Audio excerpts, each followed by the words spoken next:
everyone, welcome back to Easy Speak World with Maya and Ethan, your favorite place where you learn real English through real conversations. Okay, so before we do anything else today, I need to ask you something, and I mean this as a genuine question. Have you ever been in the middle of saying something in English and then you just stop? Like you freeze because you're not sure if it's I am tired, or I have been tired, or I am being tired, and all three sound kind of right but also kind of wrong? Huh. Oh, absolutely. Like your brain just shuts down. Yeah, you're halfway through a sentence and you're like, wait, which one is it? And then you second guess yourself so hard that the whole sentence just falls apart. That is exactly what happened to me when I was learning English. Like I could feel the meaning I wanted to say, I just didn't know which form to use. And as always, I've got Ethan here with me, and today we are tackling that exact problem, the three forms of be. Just the word be, and yet it causes so much confusion. Yeah, Maya, and honestly, it confused me for a while too because nobody tells you why. They just tell you the rules. Use been here, use being there. But without understanding the feeling behind it, the rules don't stick. Right, and that's what today is all about, not just the rule, the feeling. Exactly. So we're going to go through be, been, and being, and by the end of this episode, I want you to feel confident using them, not just understand them, actually use them. And we're going to do it through real examples, real situations, things you've probably said or wanted to say. Yes. Okay, but before we get into it, CTA time. yes. If you're watching this on YouTube, please hit that like button. It takes literally 1 second and it genuinely helps this channel grow. And subscribe if you haven't already, because we put out new episodes every week and every single one is designed to help your English feel more natural. And leave us a comment. We love reading them. This week's question is, which of these three, be, been, or being, confuses you the most? Tell us in the comments. We're genuinely curious. Okay, let's get into it. Ethan, let's start with the most basic one, the one that should be easy but somehow still trips people up. Right, so be. Just be. 2 letters, so simple. And yet. And yet. Okay, so be is what we call the base form of the verb. It's the verb in its most basic, raw shape, and we use it in a few specific situations, not in past tense, not in present simple for most uses, in specific grammar structures.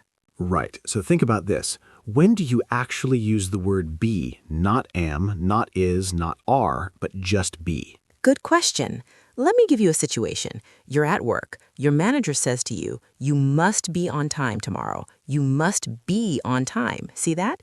Be, not you must are on time or you must am on time. Yeah, because after modal verbs, words like must, can, should, will, might, would, we always use the base form. And the base form of the verb to be is just be. So you should be more careful. He might be late. We could be wrong. She will be here soon.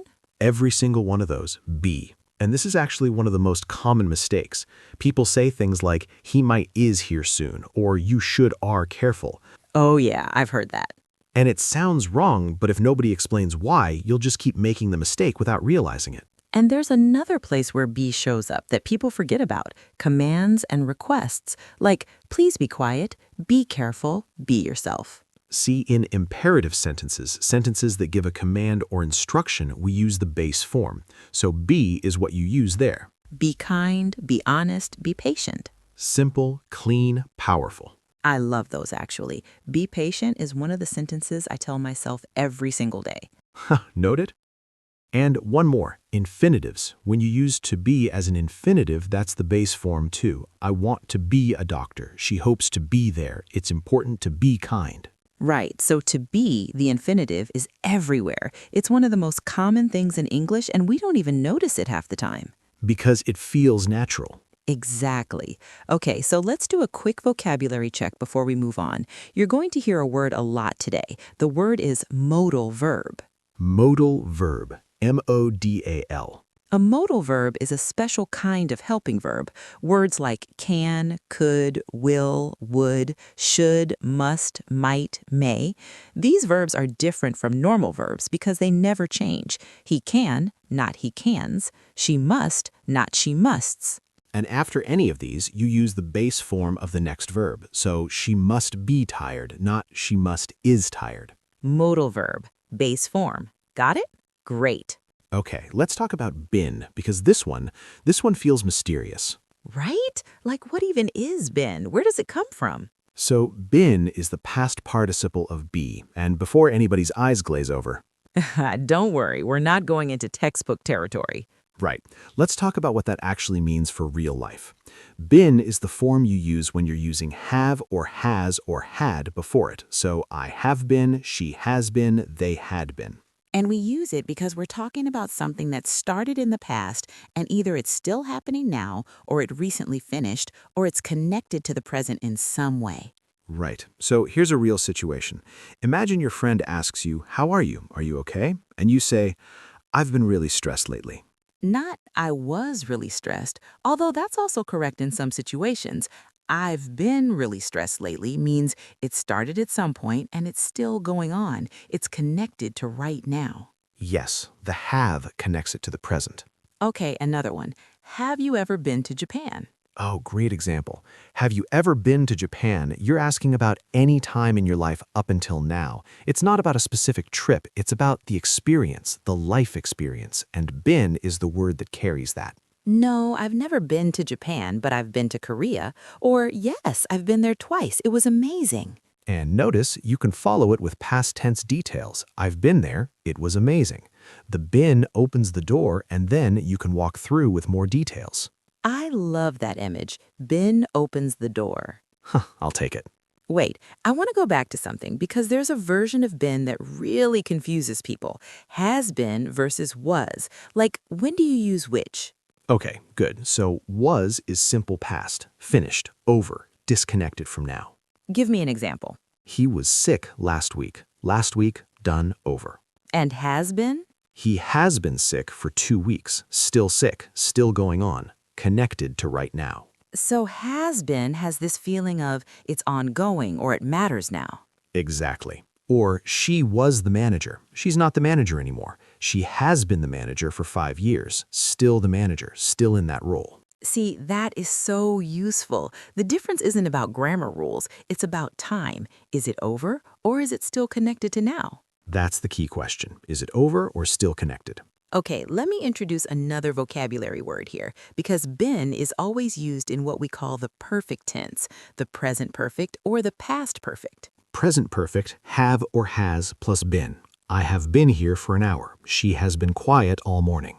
BEEN, past perfect, had plus been. They had been waiting for 2 hours when the show finally started. And the past perfect is interesting because it's like before the past. You're describing something that happened before another past event. Like layers of past. Exactly, layers of past. Okay, here's a fun one. Let me give you some sentences and you tell me was or has been. Okay, go. The weather, blank, all week. Has been, cold all week, still ongoing. My grandmother, blank, a teacher for 30 years. Could be either depending on context. If she's still teaching, has been. If she's retired, was. Oh, that's so good. The grammar follows the reality. Always. Grammar describes reality. It doesn't create it. Okay, last one for this section. They, blank, married for 40 years. Still married, have been. Not married anymore, were. They have been married for 40 years. That's actually beautiful. It is. Okay, we're going to get to being in just a moment, and that one is honestly the most interesting of the three. We'll also share some really useful phrases you can use right away, so stick with us. Yeah, being is the one that trips up even intermediate speakers, so stay tuned. Okay, super quick check before being. Where are we? Be, base form. Use after modals in imperatives with infinitives. You should be kind, be yourself, I want to be here. Been, past participle. Use with have, has, or had. Connects past to now. I have been sick, she has been working hard. And now, being. And now, being. Okay, being. So when I was learning English, being was the one that really got me because it sounds right in some sentences, but completely wrong in others. And I couldn't figure out why. Yeah, being is interesting. It's the present participle of be, which just means it's the ing form.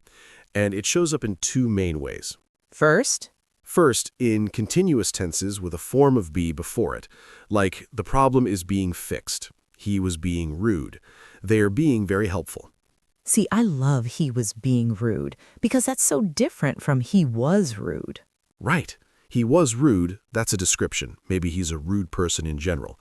He was being rude. He was choosing to behave rudely at that moment. It's about behavior, a choice. That is such a subtle and important difference. She is kind, her character. She is being kind. She is showing kindness right now in this moment. And sometimes it implies it might not be totally genuine. Like, he's being very charming today. There's a bit of a raised eyebrow there. Huh, he's being charming, like he's putting it on. Yeah, exactly. It can carry that shade of meaning. Okay, what's the second main use of being? Passive voice with continuous aspect. The package is being delivered. The building was being constructed. New rules are being made. So in passive voice, when the subject is receiving the action, not doing it, you use is, was, are, were, being, plus the past participle. Right. The cake is baked, simple passive, describes a state. The cake is being baked, something is actively happening right now. Oh, I never thought about that difference. The road is closed, state. The road is being closed. Someone is closing it right now. Exactly. The being adds the sense of it's in progress. Okay, I want to give our listeners a little moment to absorb this, because honestly, this is the part where English gets really interesting. It's not just grammar. These words paint pictures of time. Be is the clean present. Been is the thread connecting past to now. Being is the action caught mid-flow. That's actually a beautiful way to put it. Thank you. I have my moments. Okay, let's look at some really common phrases with being that you'll hear in everyday English. First, being yourself, as in just be yourself, or I love being myself. This uses being as a noun, essentially, a gerund. Gerund, another vocabulary word, G-E-R-U-N-D. A gerund is when a verb ends in ing and is used like a noun. Swimming is fun. Swimming, a gerund. I enjoy cooking. Cooking, a gerund. Being honest is important. Being, a gerund. So, being can be used as a noun in a sentence, and this shows up all the time in everyday speech. Being late is rude. Being kind costs nothing. I enjoy being alone sometimes. I don't like being ignored. Ooh, that's relatable. Very. He hates being corrected. Also very relatable. Okay, here's another common one. For the time being. For the time being. This is an expression. It means for now or temporarily. For the time being, I'm working from home. Let's leave things as they are for the time being. I love that one. It sounds very grown up and professional. It does. And being here is just part of a fixed expression. You don't need to overthink it. Just memorize it as a chunk. For the time being. Another one, well-being. This is actually a noun. Your well-being is your health and happiness. This company cares about the well-being of its employees. Physical well-being, emotional well-being. And you'll hear being used in philosophical contexts too. Human being, a person, beings from another planet. But that's more vocabulary than grammar. Right. Though it's interesting that the word being is basically the essence of existence in philosophy, like to be, to exist, being. Heavy. Very heavy. Let's come back down to earth. Okay, so let's try and put all three together now, because that's really the goal, not to think about them in isolation, but to feel how they work together in conversation. Right. Let's do a scenario. You and I are at a cafe. We haven't seen each other in a while. We start talking about life. Okay, so you're going to say something and I'll respond naturally. Yes, and both of us will use be, been, and being naturally. Ready? Ready. Okay, so Ethan, oh my gosh, it's so good to see you. How have you been? I've been good. Honestly, it's been a really busy year, but it's good to be here. I know, I feel the same. It feels like everything is being thrown at us at once lately. Right? Like there are always 10 things being managed at the same time. Are you still being as disciplined about your morning routine as you used to be? I'm trying to be. I've been waking up earlier, which helps. But some mornings, I'll admit I'm being a little lazy. Same. My goal was to be more consistent, but I've been struggling with that. Okay, let's pause there. Did you catch all of those? Let's walk through them. How have you been? Present perfect. Been connecting past to now. How have things been for you up until this moment? It's good to be here. To be as an infinitive, base form after to. Everything is being thrown at us. Passive continuous. The throwing is ongoing and we're receiving it. Are you still being disciplined? Using being to talk about a behavior, a way of acting. I've been waking up earlier. Present perfect continuous. Been plus an ing verb, showing an ongoing habit. I'm being a little lazy. Behavior in the moment. Not permanently lazy, just right now. And I've been struggling. Again, present perfect continuous, ongoing up to now. In one short conversation, we hit all three forms, naturally, without even trying. That's the thing. Once you understand the feeling behind each one, you stop thinking and start speaking. Okay, let's talk about mistakes, because mistakes are how we learn. And I don't want anyone to feel embarrassed about these. They are super common. Really common, and often made by people who are actually quite good at English. Mistake number 1, using am or is after a modal verb, like she might is tired, or you should are careful. The fix, after any modal verb, always use the base form. She might be tired. You should be careful. Mistake 2, confusing been and being, like I have been here for an hour, or the meeting is been canceled. Okay, so I have been here, that's correct. Have plus been. But I have been doesn't work. Being doesn't go after have, has, or had by itself. And the meeting is being canceled, correct. That's passive continuous.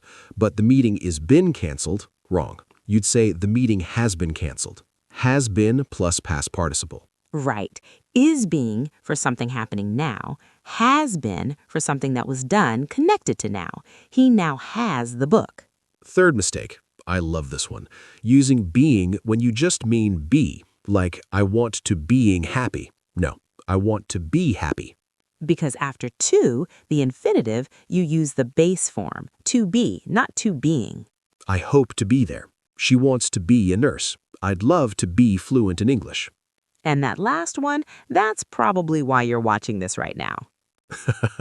I hope so. And you're on your way, genuinely. Can I say something kind of honest here? Oh, yes, please. So learning a language is one of the most vulnerable things a person can do, because every time you open your mouth, you're risking being misunderstood, being judged, being laughed at, and that takes courage. That's so true. And I think one of the reasons grammar things like be, been, and being feel so scary is that they're in every sentence. You can't avoid them. You can avoid talking about advanced vocabulary, but you can't avoid the verb be. Exactly. So when you get it wrong, it's visible, and that makes it feel worse than it is. But here's the thing I want to say, and I mean this sincerely. Every native speaker of English has had moments of being confused. Every single one. English is full of illogical things. The fact that you're learning it as a second or third language and you're making the effort to understand it deeply, that's something to be proud of. Really, it is. So when you make a mistake, and you will, we all do, don't stop being curious. That's the most important thing. Don't stop being curious. I like that. Okay, let's do a proper tense breakdown now, because I want you to leave this episode with a really clear picture in your head. Let's use one topic to make it concrete. Let's talk about someone learning to cook. Oh, perfect. Okay, the character's name is Leo. Leo is learning to cook. Present simple. Is Leo a beginner cook? He is nervous in the kitchen. Is present simple of be, describing his state right now. Present continuous. Leo is being very brave, trying new recipes. See? Being brave, a behavior, a choice. He's choosing to show bravery right now. Present perfect. He has been cooking for 3 months. Has been cooking, 3 months of ongoing effort connected to now. Past simple. He was nervous at first. Was, simple past. That nervousness was in the past, finished. Past continuous. He was being taught by his grandmother. Was being taught, passive continuous. Someone was teaching him and it was ongoing in the past. Present perfect passive. He has been given a new recipe book. Has been given, the giving happened and it's connected to now. He now has the book. And future. He will be a great cook one day. Will be, future. Be, base form after the modal will. He is going to be amazing. Going to be, infinitive, base form. Every single tense. There's Leo, and there's be, been, or being. Inescapable, but not terrifying, not anymore. Okay, I promised this earlier. Here are real phrases you can use right now in your everyday English conversations. Write these down or screenshot this section. Number 1, it's good to be back. Say this when you return somewhere after being away. It's good to be back home. It's good to be back at work. Number 2, I've been meaning to tell you. This is a great conversational opener. It means you've been planning to say something. I've been meaning to tell you your English has improved so much. Number 3, she's been through a lot. Been through to experience something difficult. He's been through a tough year. We've all been through hard times. Number 4, stop being so hard on yourself. This is something friends say when you're being too self-critical. Stop being so hard on yourself. You're doing great. 5, what's been going on? A casual way to ask someone what happened in their life recently. Hey, what's been going on? 6, it's being handled. A professional phrase meaning someone is taking care of it right now. Don't worry, it's being handled. 7, I'm trying to be better about it.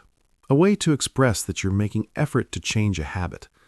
I'm trying to be better about responding to messages. 8, being honest, I'm not sure.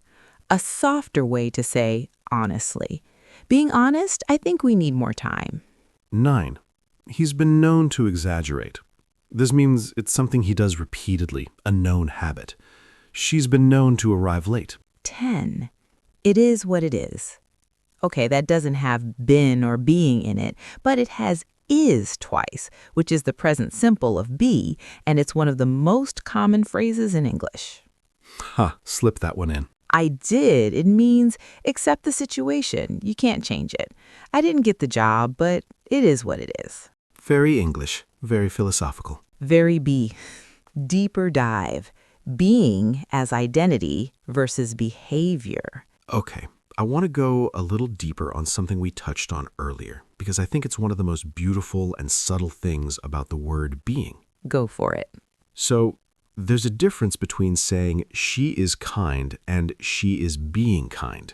And we mentioned this before, but I want to take it further because it actually tells you something about how English speakers see the world. Ooh, okay, I'm listening. So, she is kind, that's about identity, who she is, her character.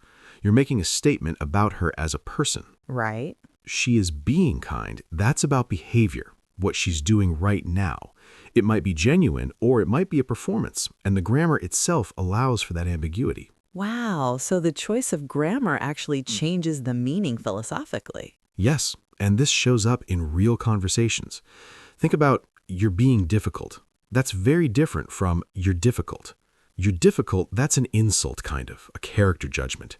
You're being difficult, it's about right now, this moment, this behavior. Oh, that's so interesting. Like it leaves the door open. Your being difficult implies you could choose to not be difficult. It's a behavior, not a permanent trait. Exactly. It's almost more respectful. It criticizes the behavior without attacking the person. English is so layered. It really is.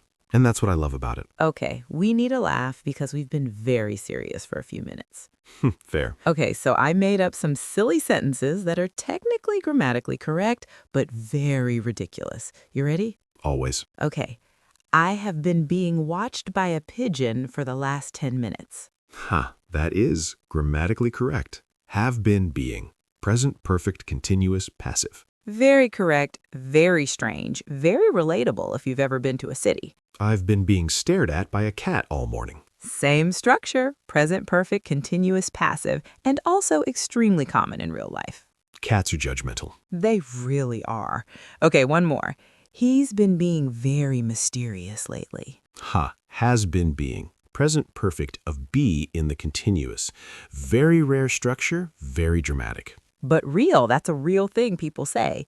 He's been acting very mysterious is more common, but he's been being very mysterious? It's possible. It's possible. It's just a lot of be energy in one sentence. Be energy. I love it. Okay, let's push a little further for our B1 and B2 learners, because I want to give you something that will make you sound genuinely fluent. Oh, yes, this is the good stuff. So, complex sentences that combine been and being in the same sentence. Ready? Hit me. The project has been being discussed for weeks. Now, this is the present perfect continuous passive. It's quite rare in everyday speech, but in formal writing and business English, you'll encounter it. Has been being discussed. The project, passive, not doing, receiving, has been, present perfect, being discussed, passive continuous. Yes, and a more natural way to say the same thing would be people have been discussing the project for weeks. Active voice.